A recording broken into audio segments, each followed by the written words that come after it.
Favourite serials இனி டிவிக்கு முன்பே சன் நெக்ஸ்ட் ஆப்ல ஜாலியா எல்லாருக்கும் முன்னாடியே பாருங்க. இப்பவே சன் நெக்ஸ்ட் ஆப்பை டவுன்லோட் பண்ணி சப்ஸ்கிரைப் பண்ணுங்க. இதுக்கு இந்த ஊர் பஞ்சாயத்து என்ன தண்டனை கொடுக்கணும்னு முடிவெடுக்கிறீங்களோ அந்த தண்டனை அவனுக்கு கொடுங்க ஐயா. அதான் எங்க விருப்பம். நீங்க என்ன தண்டனை கொடுத்தாலும் எங்களுக்கு ஆட்சேபனை இல்லை. ஆனா இந்த தண்டனை எனக்கும் அவனுக்கும் நடக்கிற பிரச்சனைக்கு ஒரு முற்றுப்புள்ளியா இருக்கணும் ஐயா. அதான் ரொம்ப முக்கியம்.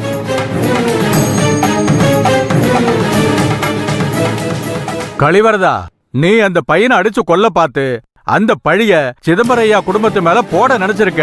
அதனால இனிமே இந்த மாதிரி ஒரு சம்பவம் நம்ம ஊர்ல நடக்க கூடாது. அதுக்காக இந்த தீர்ப்பை சொல்லிதான் ஆகணும்.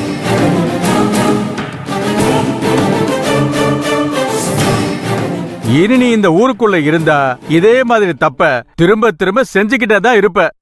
உனக்குள்ள அந்த அளவுக்கு பகை ஊறி போய் கிடக்கு.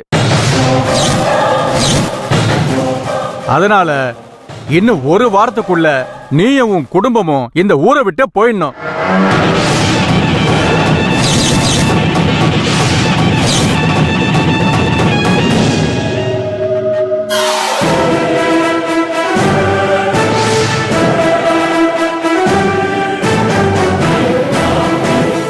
என்னப்பா பாக்குற? ஊரை விட்டு போயிடணும். அதான் தீர்ப்பு. என்ன நினைச்சிட்டு இருக்கீங்க?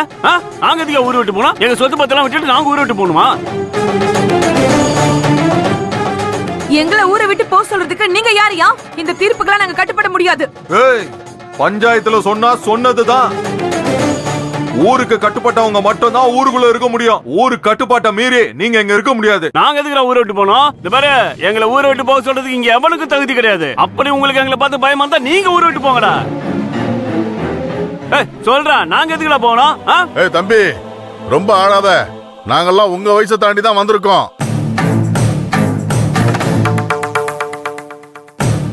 பஞ்சாயத்து சொன்னா கேட்டுதான் ஆகணும். முரடு பிடிச்சிங்கன்னா மொத்த ஊரும் உங்களுக்கு எதிராக திரும்பிடும்.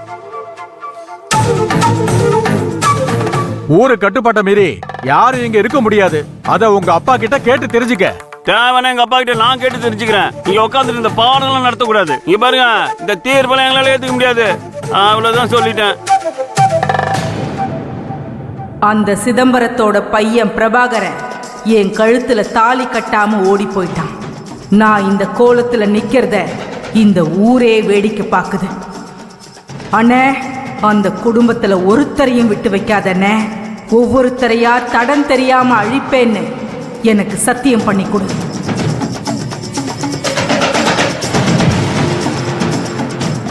அது நடக்கிற வரைக்கும் நான் இந்த ஊரை விட்டு எந்த காலத்திலையும் போக மாட்டேன். என்னப்பா யோசிச்சுட்டு நின்று இருக்க? பஞ்சாயத்தாவது தீர்ப்பாவது இப்ப எதுக்கு நின்றுட்டு இருக்கீங்க? வாங்க கிளம்பலாம். தண்டனையை ஏத்துக்கிறேன்.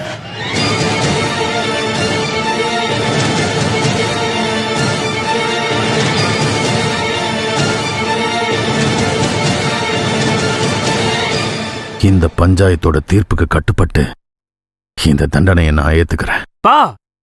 என்ன பாருங்க, அவனுக்கு நம்மள ஊரை விட்டு போக சொல்றாங்க. நீங்க நல்ல தண்டனை ஏத்துக்கிறேன் கட்டுப்படுறேன்னு சொல்றீங்க.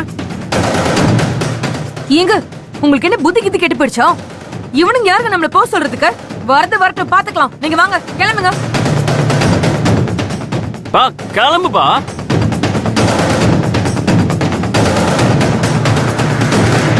இந்த பஞ்சாயத்துக்கு ஒரு வேண்டுகோள். சொல்லு கலிவரதா. இது நான் பிறந்து வளர்ந்த ஊர். பிறந்த மண்ணை விட்டு போறதும் உசுரை விட்டு போறதும் ஒண்ணுன்னு சொல்லுவாங்க. ஐயா, என்னால இந்த ஊரை விட்டு போக முடியாது. வேற ஏதாவது மாத்து தண்டனை கொடுங்க. என்னப்பா இது? என்னால அந்த ஊரை விட்டு போக முடியாது. அப்படியே போனாலும் போனமா தான் போவேன். பரவாயில்லையா ஐயா? மாத்து தண்டனை எதுவா இருந்தாலும் அதை நான் ஏத்துக்கிறேன். வழக்கமா தப்பு பண்ணவனே பஞ்சாயத்துல தப்பு ஒத்துக்கிட்டு தண்டனைக்கு மாத்து தண்டனை கேட்டா நாம செய்யறதானையா? கலிவரதன் அதானே கேக்குறான். எப்பா கலிவரதா, மாத்து தண்டனை இதை விட கடுமையா இருக்கும். பரவாயில்லையா? கொலைக்கு தண்டனை கொலை ஆகாது. ஆனா இந்த தப்ப இனிமே நீ செய்யக்கூடாது. அதனால இந்த தீர்ப்பை மாத்தி வேற தீர்ப்பு கொடுக்கறோம். 45 வருஷத்துக்கு முன்னால கொடுத்த தண்டனை அதை இப்ப திரும்ப கொடுக்கறோம். உன் முகத்துல கரும்புள்ளி செம்புள்ளி குத்தணும். அத குத்திக்கிட்டு அந்த முகத்தோட ஊர்ல இருக்கிற ஒவ்வொரு வீட்டு வாசலையும் நின்னு மன்னிப்பு கேட்கணும்.